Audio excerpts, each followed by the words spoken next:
As two practicing physician assistants, we've seen a lot and we've heard a lot. We know that you've heard a lot too. We are here to help you navigate through the BS by having open and honest conversations with other practicing professionals. I'm Heidi. And I'm Cassie, and welcome to Mindfully Woman. All right, well, welcome back everybody to the show. We have a hot topic today that is much requested and an expert to talk about that with. We have Dr. Amy Moon. She's a certified medical doctor and she's an OBGYN, now practicing more so on the gynecology side. She owns her own private practice called New Moon, and we are so excited to have her here with us today. So welcome. Thank you so much for having me. I'm just glad to be a part of it. Yeah, we're thrilled. Yes. And we will say we have definitely more of the older crowd of listeners that really want to know about menopause, and they really want to know about hormone replacement therapy, even perimenopause too. I mean, we've got women in their 30s, 40s who are really interested to hear about what you have to teach us today. But we would just want to dive right into menopause if you're okay with that. Yeah, well, most people think menopause comes and goes. This is a common misperception. So if I talk to women who stopped their periods a long time ago, and I'll say, how are your menopausal symptoms doing? They'll say, oh, honey, I was done with that a long time ago. And I said, well, you're still in menopause, because once you become in menopause, you're going to be in menopause for the rest of your life. And it's like the shock and awe that comes over people. I don't think there's a realization that if the average woman lives to be 85, she'll spend 35% of her life in a postmenopausal state. So addressing women's concerns during that time of life are really important from a quality perspective, a longevity perspective. And so I think we can always get that conversation started as you don't come through menopause and then be premenopausal again.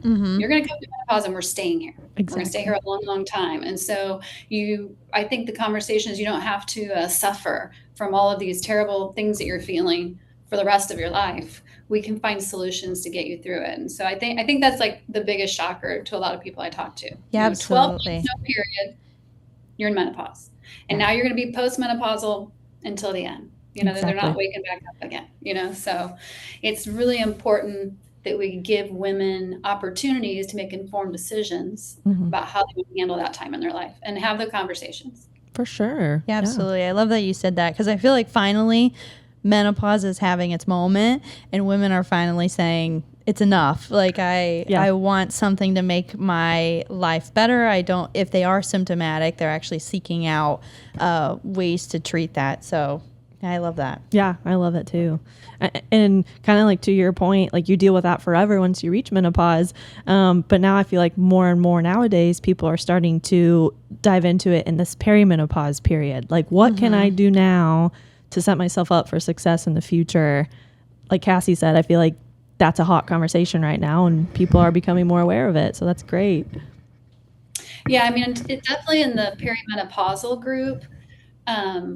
Oftentimes they end up seeking care from non-gynecological providers, and a lot of their concerns are related to estrogen deficiency.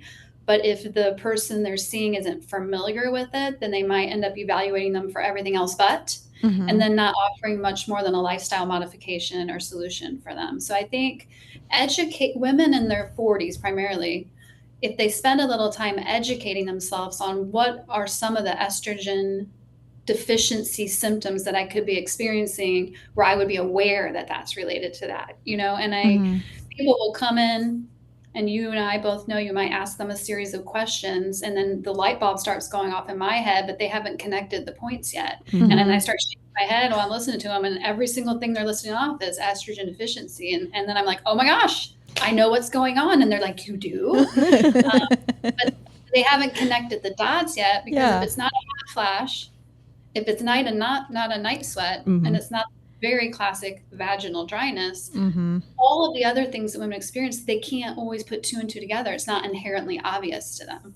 So I do think educating women in their 40s as to what symptoms could potentially be an estrogen deficiency, and sometimes we have to rule out causes, but that adding in some hormones might be able to alleviate some of those things, is where we're really gonna help those patients out, just by physically pointing out the things that they might be noticing, Do you mind kind of explaining or giving a few examples of what those symptoms may be outside of the basic hot flashes and night sweats? Number one, weight gain. Yeah. Everyone just marks off weight gain as a normal part of aging, right? Yep. Or maybe I'm just not trying as hard as I used to, or maybe I'm really just not eating as good, or maybe I'm just really not exercising as much. I just got to buck it up. I got to work harder. Metabolisms take major changes from their estrogen loss, and they still be having like a normal, very normal period every single month, and still be suffering weight gain from the lowering of their general levels of estrogen. So that's a huge one for almost all the women we take care of. I mean, who does not complain to us about that, right? Yeah, right. For sure. Everyone, it seems. We got to take that one seriously. Yeah. And the way that we store our fats as we begin to lose estrogen changes, and everybody gets what they call their meno belly, right? I'm sure Central. Yeah. And it's like, I never ever used to have any weight in my abdomen, and all of a sudden I got this bloat going. Maybe I'm lactose intolerant and I cut out gluten and I just can't get rid of the bloat. That's another like really common symptom when your estrogen starts to go down. And the way that happens metabolically is that estrogen drives your insulin and glucose sensitivity on a cellular level. And it allows you to utilize those resources appropriately. And when you begin to lose those estrogen receptors, that they're not being stimulated, your body has to actually start making more insulin in order to keep your blood sugars normal. So you'll go into your doctor and you can get like a hemoglobin A1C done or a fasting glucose, and it's going to be completely normal. You may not even detect it in an insulin level, like checking an insulin level may not be helpful, but the ratio changes. And so the more insulin your body needs to make in order to keep your blood sugar normal, it's telling your body to store sugar as fat in your abdomen on your actual organs, like your liver and your omentum. This is the most dangerous fat we can get on our bodies in terms of our long-term health. For right? sure, yeah. Therein comes our GLP injections, right? Oh, yeah. I find a lot of women right now in their 40s are treating their estrogen deficiency with a GLP-1 injectable. Oh, yes. Now, we've seen that a lot too. Cause the kind of weight loss you're going to get from Zepbound. Yeah. I'm the first person to tell you that. That's why medications are so popular, but that's why they actually work so well in that age group of women, because they're actually correcting up their metabolic disorder. Interesting. Okay. So would you recommend that then? Yeah. That they do those injections if they're struggling?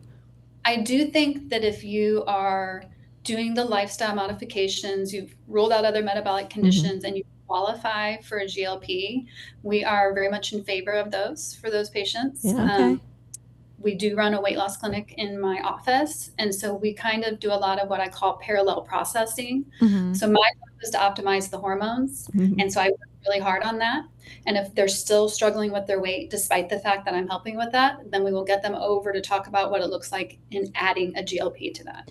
Okay. I might have patients that prefer to start with a GLP, and maybe maybe they're scared of hormones, which is okay. And maybe we'll do hormones when they become postmenopausal. Maybe they're not ready to enter that space yet. So we will look at both of those things for most of our patients and see if they want to try both or one or the other first.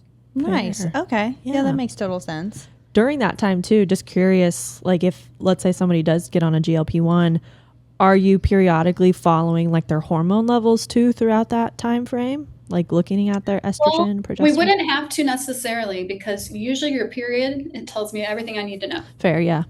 And I know that seems confusing to people, but the earliest stages of your perimenopause is generally defined as when your cycle length varies by more than 7 days. So if you're normally a 28-day person and some of your periods are coming at 25, and now some of them are coming at 32, and we've now reached a 7-day difference. I don't have to check your hormone levels. You are now in early perimenopause by definition, which is easy. I know what to do with that. When you get later in the second half, you'll begin to skip your menstrual cycles, and you might go as much as 90 days without a period. Now we know the time is really clicking, right? Like you're on the last 1, 2, or 3 years of periods when you get to that point. And we might manage those patients a little bit differently. And then once you've gone the 12 months with no periods, you're done. Oof, So menopause. people would love to have their hormone levels checked, Yes. and I do it all the time. I am very infrequently surprised about what I find. Like most of the time I tell them, I am happy to check your levels, but I think I already know what they're going to show me. And then they're like, I'd like to check them anyway. And then it usually kind of confirms what I've said. And then we can make a plan. Yeah. And they're like, okay, yeah, now I'm convinced. Moving on. Yes. That's funny. Probably the hormone level that requires the most checking, because it's not related to your period, is testosterone. So women make testosterone too, right? We just make it at like 1/10 to 1/20 of what men make it. And our symptoms can look similar or different. And so if I'm concerned about either testosterone being too high, like on our polycystic ovarian patients, or if I'm concerned about it being like super low in the normal range, that would be a lot of the perimenopause and postmenopause, I have to check that. And unfortunately, because we don't have any FDA approved products for testosterone, and we end up having to use other ways to get it to women, like the male gel, like you can buy the gel at CVS for the men, of course, or maybe a compounded product, then I have to follow your levels to make sure I don't get you too high, because I don't want to cause any like dangerous side effects. Yeah. And what might the dangerous side effects be for high levels of testosterone? So you really can look at polycystic ovarian patients who naturally produce too much progesterone and begin to understand where those dangers are. So women with PCOS will have acne. They'll have male pattern hair growth on their bodies. They might have a deepening of their voice that they get. It can increase your cholesterol. So it can like increase your risk for cardiovascular disease. It makes you more prone to hyperglycemia. So that might predispose you to becoming diabetic and create like metabolic syndrome. But if you get really high testosterone, it can actually stimulate the clitoral gland to begin to grow abnormally. We call that clitoromegaly. It's a non-reversible change in your body from having super physiological levels of that. And I always like to use the transgender example as to what happens to women with high levels of testosterone. But for women who become men, they end up getting mastectomies often and like hysterectomies often. And we don't understand how that high dose of testosterone affects our breast cancer risk and our uterine cancer risk. And then certainly we could see even in men who take testosterone, it can make you high on your hemoglobin. So your blood can become a little bit more hypercoagulable, and that could put you at risk of a heart attack and stroke. Oh my goodness. Wow. It's really important we not overdose our patients. And unfortunately, in our community, there are a lot of providers who are giving our female patients testosterone pellets, and it's a really incredibly dangerous practice. And most of the patients aren't aware, or they're not told of the dangers. And so we usually end up seeing those patients when they're having a problem. And the biggest problem I end up seeing in those patients is postmenopausal bleeding. So we end up having to do a lot of DNCs. I've done a couple of hysterectomies in some of our patients from the super physiological high doses of testosterone they're getting from the pellets. So then we just have a conversation about what does it look like to take testosterone safely, and how can we still treat your symptoms safely without dealing with the dangers of that particular method of giving. Absolutely. I'm so glad you brought that up because we, of course, in the breast cancer world, have a lot of patients on testosterone pellets, and we're over here like, no, please don't. No. And so it does make us very nervous, even though from a breast cancer standpoint, we don't have data on it, but still just from the safety aspect. And hearing like your personal experience, seeing it from a GYN standpoint, like proves it even more. Like, this is what could potentially happen, and all those irreversible side effects you were talking about too, with like super high doses of it. It's scary how many women are being told that it's okay and just like willy-nilly doing it, and so it does make us very nervous. Well, the company that sells it does a really good job of promoting themselves. They have a book, and then it's non-regulated, right? So they use plant sources for their hormones, and they press it into those little pellets that they inject. So it's an unregulated product. So the FDA can't do anything about it. And the people that are providing them, I think, in their hearts, think they're doing their patients a service because they feel better. They get like a huge energy burst. And I just think that there are so many other ways we can help women with their Yeah. menopause and their perimenopause that are so much safer. I usually end up winning the patients back when I tell them how much money they'll save by getting similar, safer products at their pharmacy. Yes. Yeah. I love that. And the really high doses of testosterone do convert over into estrogens. Yeah. So if you have patients who are on anti-estrogen products because they're post-cancer treatment and you're trying to keep their estrogen levels low, I would encourage you to consider checking their estrogen levels on their testosterone pellets, because I bet you they're increased, and then you could show them what's happening inside their bodies. Oh, Yeah. that's great to think. Yeah. Because that's just a real piece of data. And Yeah. I find that a lot of women who are on the testosterone pellets, they're only managing their testosterone levels. So even sometimes the provider taking care of them aren't monitoring that, because I think what they're saying to themselves is, I'm not giving you estrogen, I don't need to check that. But testosterone seroconverts in fat cells in your body, and it becomes an active estrogen. Yeah. And so is it only at really high levels of testosterone that we would actually start to see that shift, or it's, any amount of testosterone? Okay. It's really high levels. Okay. I have found that if I can keep my patients' testosterone levels under 50, that I really don't see the seroconversion into a significant estrogen change. Okay. That's great to know, because some of my patients coming in, their levels are 200 and 300. Oh my gosh. Which is normal for a man. Yeah, but not for a woman.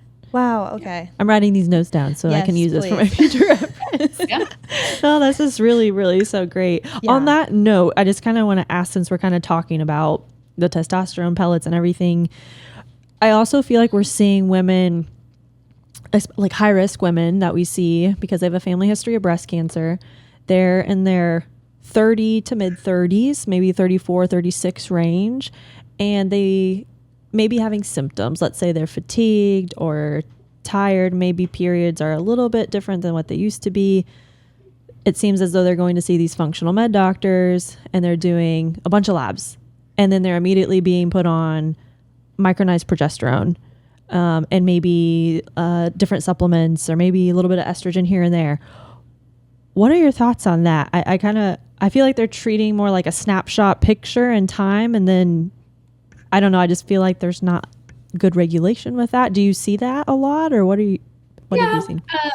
We do see a lot of women who are younger being managed with bioidentical hormones. And I'm not here to say that that's necessarily a bad thing for them, but I don't think that the women in their 30s are going to respond as well to those therapies as women in their 40s, because they're not really as deficient.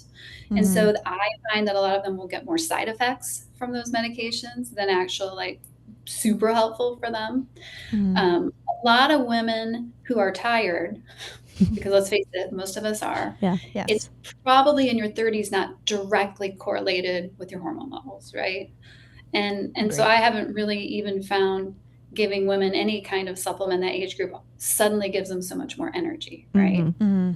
The micronized progesterone can be helpful in women in their 30s who have PMS and PMDD. If they suffer severe symptoms in the week or so before their menstrual cycle, oftentimes that's from a rapid fall in progesterone leading up to your period. So we can give them some progesterone support in some way and prevent the big dip in that progesterone hormone that leads up to it. We can help prevent some of those symptoms. Yeah. Okay. You can achieve that same goal with oral contraceptives, which actually tend to work a lot better in that age group, because I can control the really high rises in their estrogen that they get mid-cycle. Okay. And so many women suffer from the rapid changes in their hormones that happen throughout the month, where everything goes super high mid-cycle because you're so fertile, and now my breasts are tender and my head's killing me and I got acne. And then you're building up to trying to get pregnant, but you're not pregnant, and you have this huge fall in your progesterone, and they take all of it away, and then you just suddenly are coming off the high, and then you start all over again, and then they feel good for a week or two, right? Yeah. Yes. So even though it's not always the most popular first choice for my patients, if I can educate and encourage them sometimes to try those therapies like an oral contraceptive, it actually evens out the playground so much.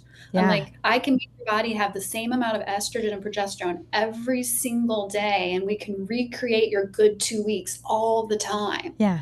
And they say to themselves, oh, wow, that would be really great. Yeah. So really, so many of the women in their 30s are just very sensitive to the roller coaster ride. Yeah. Not everybody can take an oral contraceptive, so I don't want to act like that's the only thing we do, because we do a lot of other things for people as well. But it is one of the most effective. And so I think that the functional teams are trying to give supplements here and there to try to like stop the roller coaster ride, but it's so hard to do in that age group because the women are just so fertile. It's just like, it's like trying to stop a moving train. So you end up just kind of giving them a little bit of stuff that just helps a little. Yeah. know? Yeah. Okay. That makes sense. Yeah, that makes total sense. Since we've talked a lot about, I feel like we're dipping in like the 30s, 40s. Can you kind of tell us about the hormonal changes that start happening really? Like what's happening with like the estrogen and progesterone when we are in, let's just say our 40s going into menopause, and how does that correlate with the symptoms that go along with it of menopause? Okay. So the first half of your cycle is your follicular phase, and that's going to be when your hypothalamus pituitary gland sends signals to your ovary. And the signal that it needs to send to your ovary to ovulate is called your FSH hormone. Okay. And so when you're in your 40s, generally speaking, in order to stimulate estrogen production, your body will have to start to make during that phase a little bit more FSH than it used to.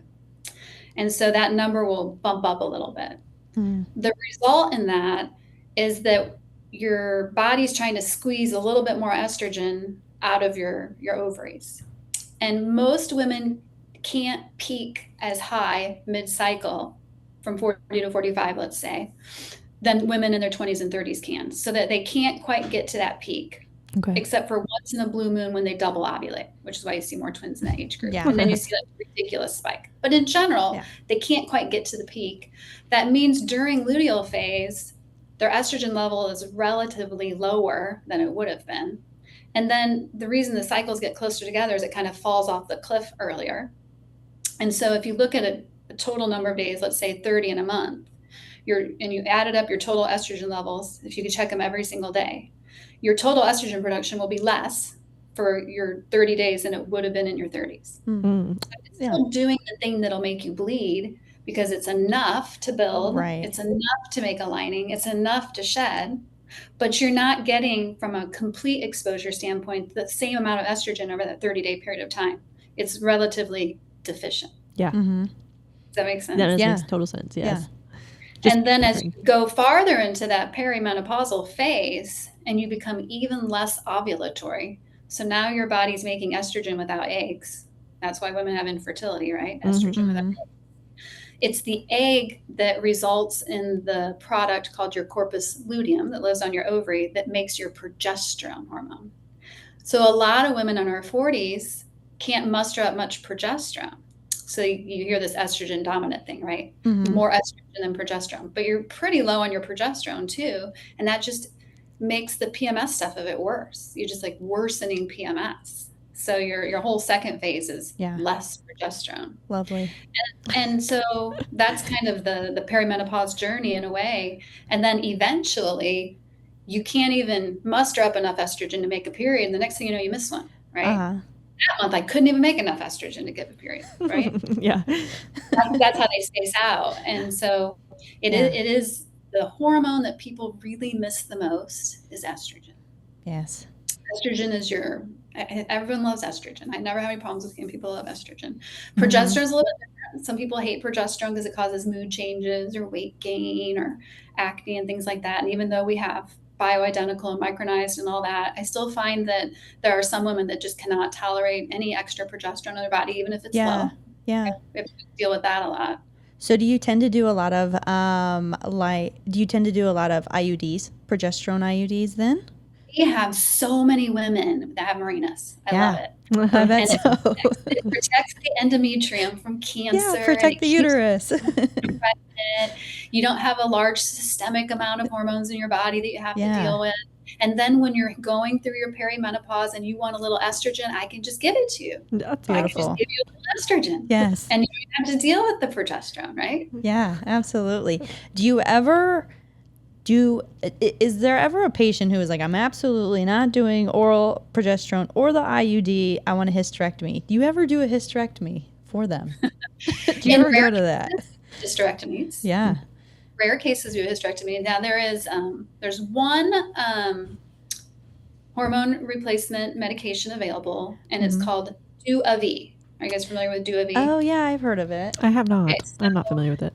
It's originally from Europe. It's been FDA approved for a long time. It's an old medicine. It's been around forever. Duavie is a dual acting hormone, and it has conjugated estrogen, think Premarin, and then it has a SERM, think tamoxifen. Okay.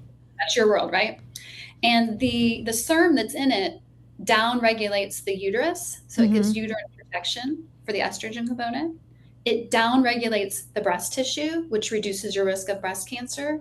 And so you still get to take an estrogen with no progesterone. Yeah. Interesting. Wow. Yeah. If you look in your journals, like published journals, and you look up, there was a journal published, I think around May 25th of 2025. And they looked at women who had atypical ductal hypoplasia, atypical lobular hyperplasia, DCIS and LCIS, which are the carcinoma in situs. And I think it's about 91 women that they gave Duavie to, and they followed them over a period of time, and all of them reduced the risk of getting breast cancer over the placebo group. Huh. Which one? What journal was that? Do you remember? I don't remember. I'll send you the link though. Yeah. That's so interesting. Yeah. So the medicine's been around forever. It's an estrogen I can give without a progesterone. Yeah. Here and there. It's kind of expensive, not covered well by insurance. It's not my that was my next question. For everybody all the time, but we've got some of those patients that we take care of where they are on the higher risk side. Yeah. And they've maybe had some breast biopsies and all that, but they're suffering severely from menopause. And maybe they're going to take it for 3 to 5 years just to get them through. That's okay. It doesn't have to be a long term. Right. But how great is it we can offer them a medicine that not only we can say it's safe, it's going to lower your risk of getting breast cancer in the future. To me, I think that's really cool. And the study just came out, so I'm kind of newly incorporating that into my practice now and identifying the patients that might be candidates. The only people who are not good candidates are anyone who's had a stroke, or if you're at high risk of stroke, because oral estrogen can do that, or if you've had a blood clot in your legs or lungs, absolutely no go, or if you're at high risk. So if you're high risk for those things, it's not going to be an option for you. But for most of my other patients, it's a good option for them. Yeah. Okay. That's all, and so good to know for our people. That's amazing. Yeah, I'm definitely going to look that up. And that's Heidi and I have been trying to understand HRT for our high risk patients, because so many women, they're suffering, and then it's like, okay, well, is it really that bad to be giving you HRT if you're 20 to maybe even 30% lifetime risk of breast cancer? So what are your thoughts on that, giving HRT in that patient population, or do you tend to use that other medication? I feel really comfortable giving hormones to those patients after we kind of have a joint decision-making conversation. Yeah. And I said all of our choices in life are risks and benefits. It's a conversation I have with people that are scared to fly in a plane, and I tell them they're more likely statistically to die on the car ride there, rational brain, right? Yeah. So the number one killer in women is still heart disease, right? Yes, it is. Absolutely. So when women use hormone therapy after menopause, it dramatically reduces the risk of getting heart disease. Which is That's pretty important, right? For sure. Yeah. Diabetes is a big issue with people as they age, and people have strong family histories. And so women who are able to use hormone replacement therapy can reduce the risk of getting type 2 diabetes by 30%. How long, is there a longevity to that? 5 years of using HRT? They don't really specify the length of time that people used it, but what they do know is the benefits go away when you stop. Yes, that makes sense. You're getting that benefit while you're taking it, and then if you stop taking it, that benefit goes away. Yeah. For ongoing benefit, you would continue using it. Yeah. It's safe. Okay. So do you tend to let patients be on it for, however long, indefinitely? Okay. I've heard mixed reviews on that. So, so you're cool with indefinitely. I am in cool because I'm going to see my patients every year. Yeah. And we're going to do the risk-benefit analysis every time. For sure. Okay. And sometimes you cross the line Yeah. where we start to say the risk is not worth the benefits. Okay. But even the Women's Health Initiative that was flawed in so many ways for the big study they did in 2001, right? Yeah. Yeah. When you looked at that placebo group, they died at younger ages of all causes of morbidity and mortality.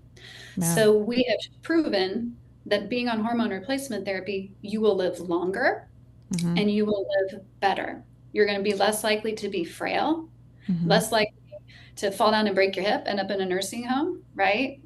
And people are really interested in longevity now. People are very interested in living longer and healthier. And it's just a fact that hormone replacement therapy for women accomplishes both goals. So when we get back to those high-risk breast cancer patients, this is what I tell them. You have to get your mammograms and you have to get your MRIs done 6 months apart. And we're going to work like a hawk to keep our eyes on your breast because that's important to us. And of course, we would stop these therapies if needed. But if you continue to have good breast imaging and you're getting appropriately screened, you can get the benefits of the hormone replacement therapy for your longevity and your symptoms, as long as you feel comfortable with it. I totally agree. I do too. And that's fair for you to say that and like doing the risk assessment, but it's also so important to have like somebody like you who is watching them regularly and following up regularly.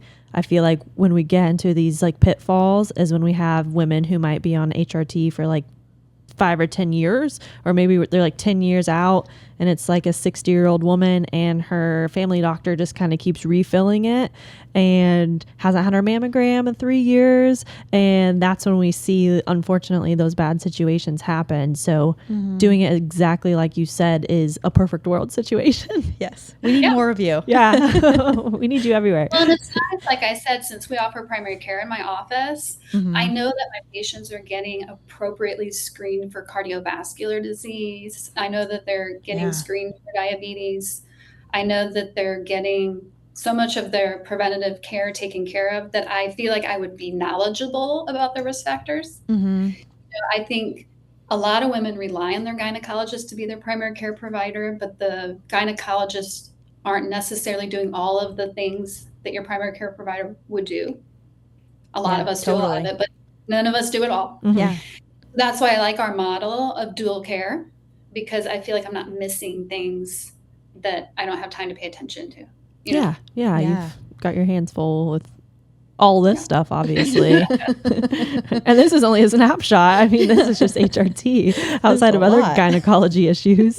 So hot question I'm going to ask. Do you think every woman then should be on HRT?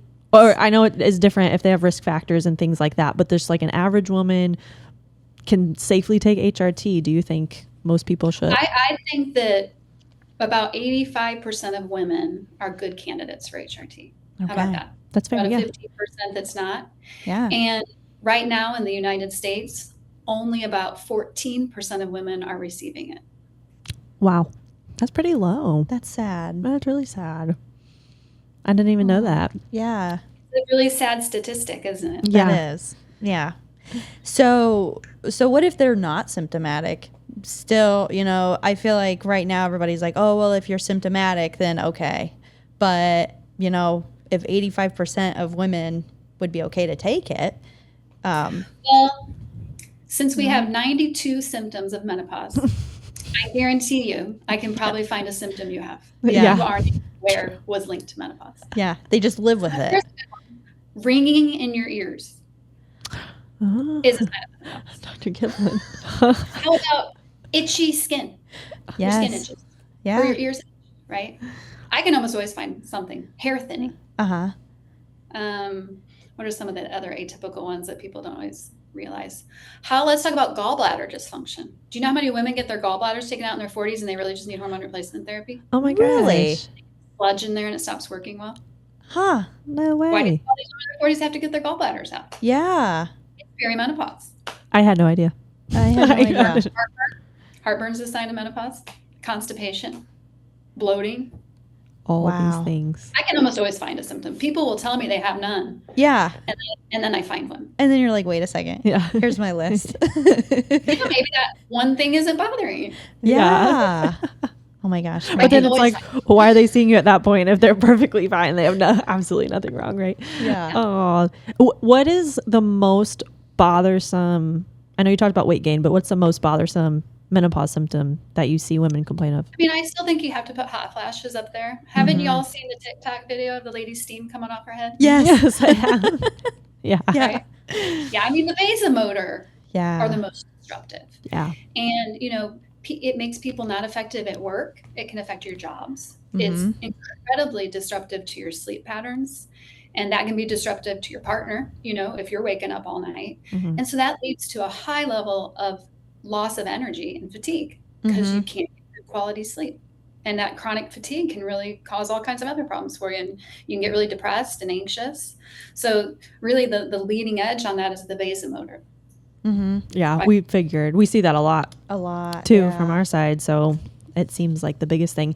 Are there any non-hormonal things that you try ever first, or do you tend to jump to do HRT, like supplements or other medications? Well, I'm definitely going to offer all the non-hormonal things to my patients because I think people will have fears about hormones. Yeah. And maybe they're myths, maybe they're not. But I think that offering patients all of their options allows them that opportunity to choose. And certainly when you're in your perimenopause, and I'm not as worried right now today about your bone health and the longevity stuff because your body's still making some estrogen that's still protecting the bones and things like that. We might really explore some of those things in the earlier age groups because maybe they're just not ready to go to that yet. Yeah. So I'm sure you see us prescribing Paxil or Effexor. Yes. You might see us prescribing clonidine or Neurontin. But the new medicine out now is Veoza. Yeah. And it has been a really cool medication to add into that regimen because it is so effective at turning off the hot cold, Okay. like instantly. And yes, there's a liver warning on it that you have to check your liver function tests, just like being on a statin. But statistically, that number is incredibly low. Okay. That's It's good to know. probably lower than getting pancreatitis on your Ozempic, and most people are willing to accept that, Right. like us. Yeah. Yeah. So Veoza's been really good.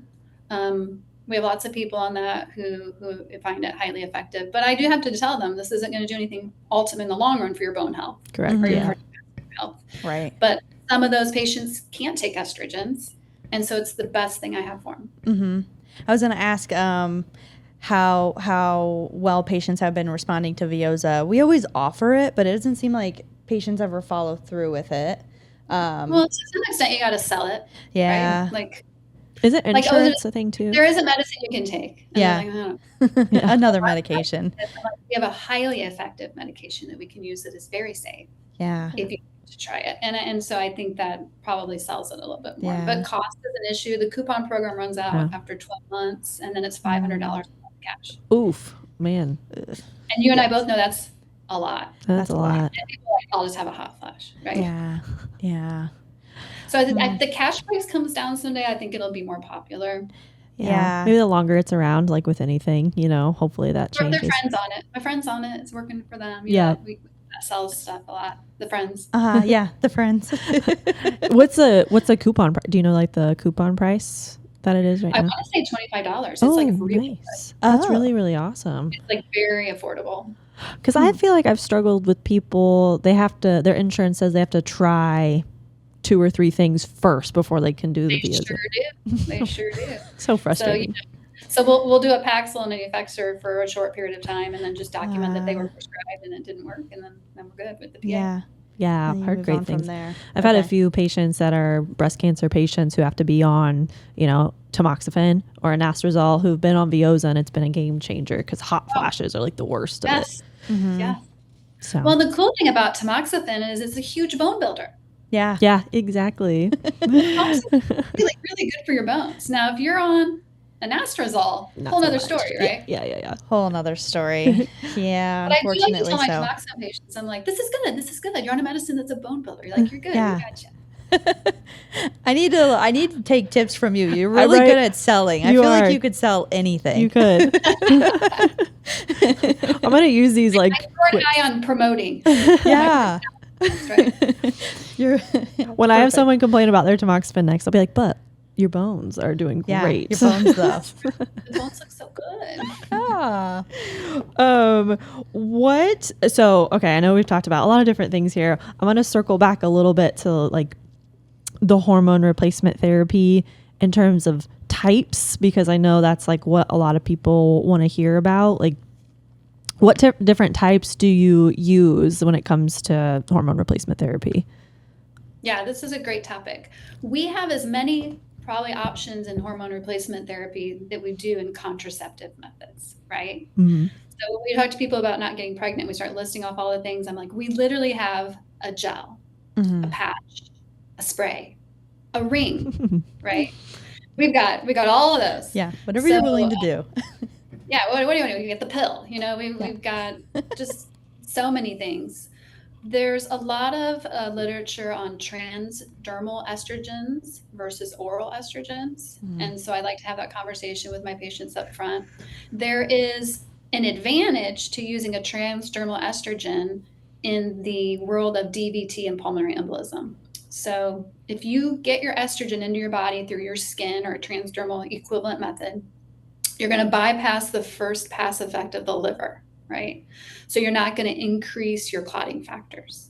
So it's very safe for us to use these transdermal estrogens. And I prefer them if I can get the patient feeling well on them. If you're at low risk for a DVT and a pulmonary embolism, I can actually get you higher levels of estrogen into your bloodstream through an oral pill, and they come in higher doses. And for some of my patients who are really bad with the vasomotor and I have to push the estrogen doses up, we will convert over to an oral. And the risk of that blood clotting really gets significant after the age of 60. So I don't really like to have patients over the age of 60 on orals, but usually by then I can taper their dose down and get them over into a transdermal anyway. Okay. So for estradiol, you're either looking at a little gel packet that you open. They have a little pump bottle. Oh, wow. There is the patches that you guys are super familiar with that come in a wide variety of doses. One that's a spray called Eva Mist, and you kind of put it on your shoulder and you spray it and rub it in. And it's nice because you can either do 1, 2, or 3 pumps. And so it allows me some flexibility in the dosing, and it actually is one of the highest transdermals I can prescribe. Some of my patients really, really like the product called FemRing, which is a vaginal ring that reminds you of NuvaRing. You're probably familiar with NuvaRing or the other ring. Yeah. So the FemRing comes in 2 doses. You put it in vaginally and you wear it for 90 straight days, and then you change it. And you don't have to worry about your hormones every day. It's like super convenient. If you had a hysterectomy, you don't need the progesterone, which is nice. But the other really cool thing about FemRing is it works like a pessary. And so if I have patients who have stress urinary incontinence and I put their FemRing in, it holds their bladder up. Perfect. I didn't know that. 2 for 1. How awesome. Pretty cool, right? Yeah. Good to know. For our progesterone, mostly we're going to use the micronized bioidentical progesterone because it's really well tolerated. But if you have a peanut allergy, you can't take that. So we would either have to compound you with a progesterone or switch you to an alternative product. And alternatively, we'll use norethindrone, or we can still use the medroxyprogesterone if we need to for the uterine protection. Okay. And people like to take their progesterone at bedtime because it puts them to sleep, right? So it's a really good sleep aid. And when it goes through your liver, it gets converted into something called allopregnolone, and that stimulates your GABA receptors in your brain. And those GABA receptors not only induce sleep, but they calm mood. So those progesterone capsules should be oral if we want all of those wonderful effects. Yeah. And they don't cause any increased risk of blood clot. They're neutral on blood clotting. So progesterone has some really unique properties. But if I do have women who the oral progesterone causes like too much sleepiness or grogginess or anything like that, you can actually use progesterone vaginally for uterine protection against cancer. And then you don't get those sleepiness effects. And they just insert the capsule vaginally at bedtime. Okay. Wow. I didn't know that. I didn't know it came as a capsule. That's good to know. Yeah, it's a capsule, and it is absorbable. They use vaginal progesterone to prevent miscarriages. I'm sure everyone's heard of that.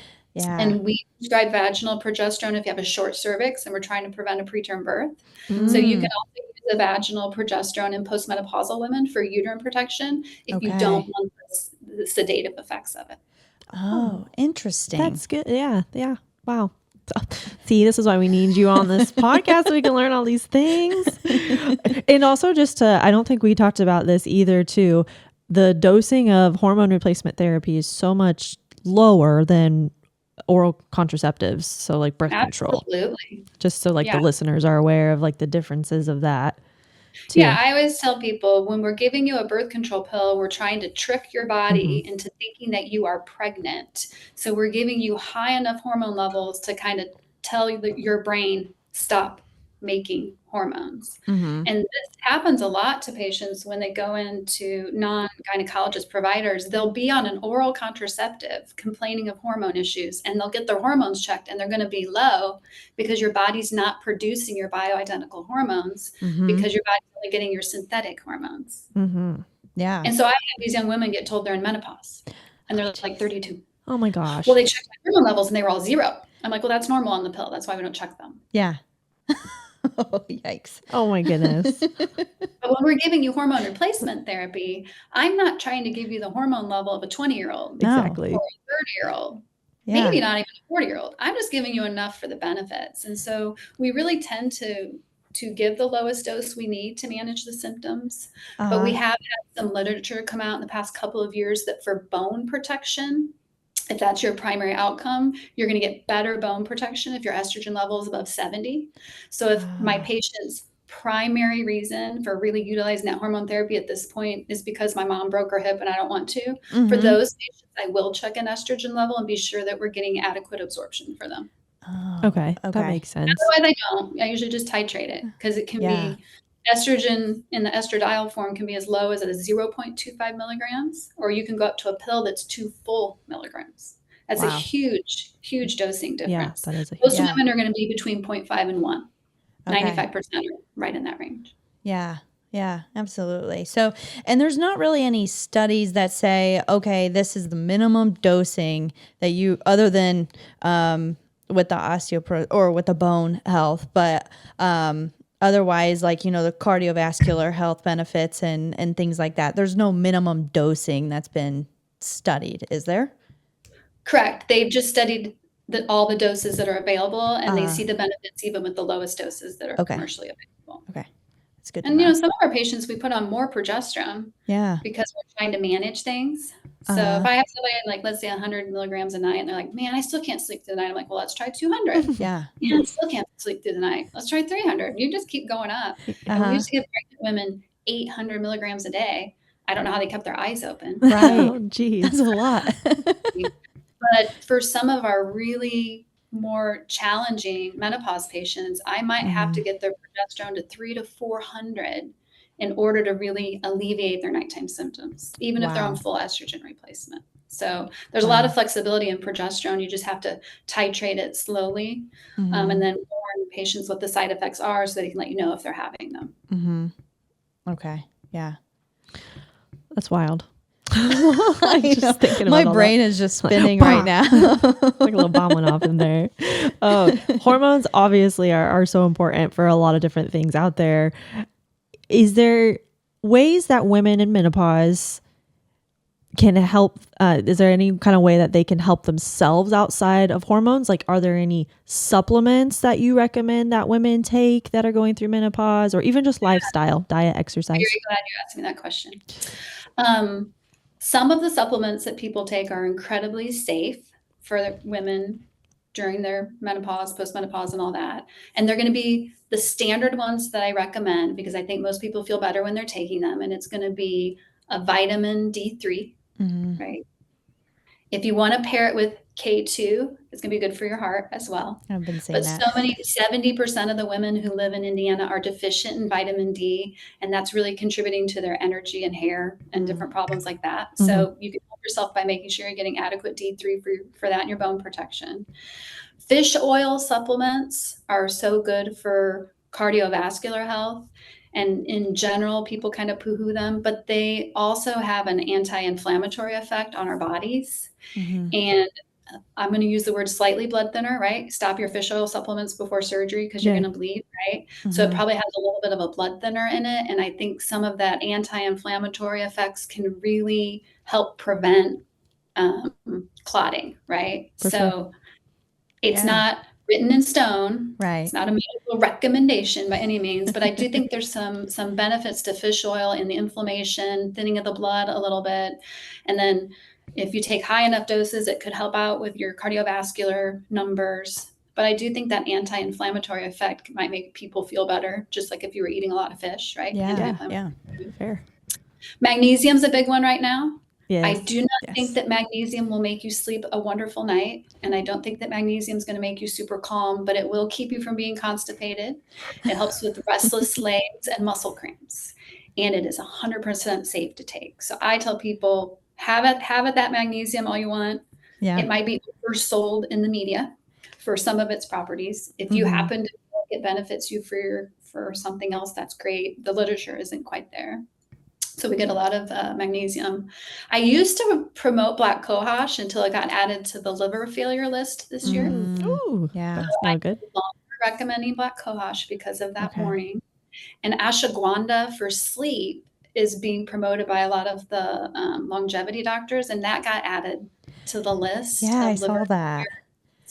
So I always recommend, if you're seeing someone, functional medicine maybe, who wants you to take a supplement, I want you to look up if that supplement has been known to cause liver failure. We all have AI access now, right? So we can all do our search. Does this supplement cause liver failure? Because you need to educate yourself before you take 800 supplements. So I'm kind of like low on the herbal remedies. I do think that chastaberry is safe. I don't know if you guys are familiar with that one. But we use a lot of chastaberry to promote progesterone production because it might help your body. I don't want to use the word be more fertile per se, but in a sense, like a lot of people use it to promote fertility. And it must act in a way that reduces the stress in the body, where women might get their ovulation back a little bit, because we know a big part of infertility can be stress. So chastaberry has been shown to kind of help with some of the perimenopausal symptoms out, probably by getting your body to boost its natural progesterone production a little bit. So I don't have a problem with chastaberry. That one I feel really comfortable with. Cool. So Okay.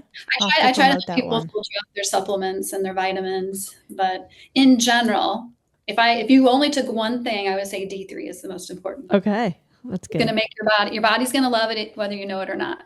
Yeah, absolutely. And you guys know that vitamin D deficiency is associated with an increased risk of breast cancer. Yes, It definitely is. I always think of night shift workers. That like sticks in my brain from what we learned in PA school. Yeah. Night shift. In your world, vitamin D3 can keep their lower their risk of getting breast cancer, and we know that we want to promote that. Just like don't drink alcohol, right? Yeah. Exercise. You know, all those lifestyle modifications that women should be doing for their long-term health anyway. Right. So I'm going to talk to my patients a lot about eating more fiber, right? People who eat more fiber produce more of their natural GLP-1 hormone, which can promote weight loss. And it lowers your cardiovascular risk, right? Yeah. So fiber is probably just as important as some of these hormones. Yeah. Lowering your simple carbohydrate intake, getting the sugars out, because we're going to store those as fats now, right? That's where all the protein, like carnivore diets, are coming from, right?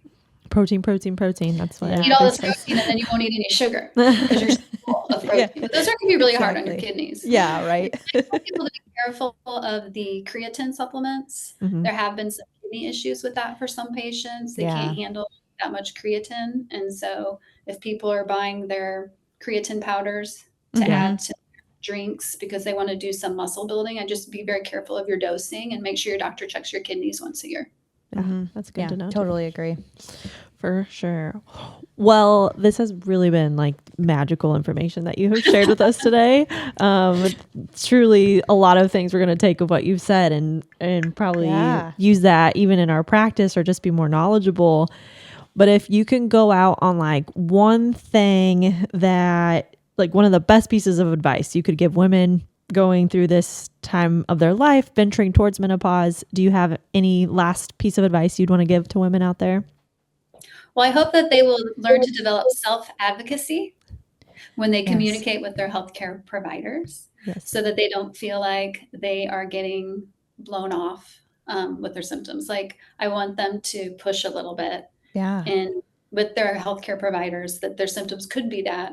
Because I think a lot of times if we're told that it's not that, we just give up. So I want women to continue using their voices to advocate for themselves if they think they are having symptoms that aren't being addressed properly. Yeah, I love that. That's a great piece of totally advice. And luckily, I feel like that's becoming more the norm now with social media and TikTok and everything that's out there. I feel like finally women are pushing for themselves, which is great. We need that. Yeah, absolutely. Women unite. Okay. Do you have anywhere that people can find you, like on social media or website or anything like that? We have Facebook, Instagram. I have a website, newmoondoc.com. If patients are interested in a scheduling appointment, they can do that online or they can call the office. Awesome. Well, thank you so much. It was so great to have you here with us today. And we really appreciate it.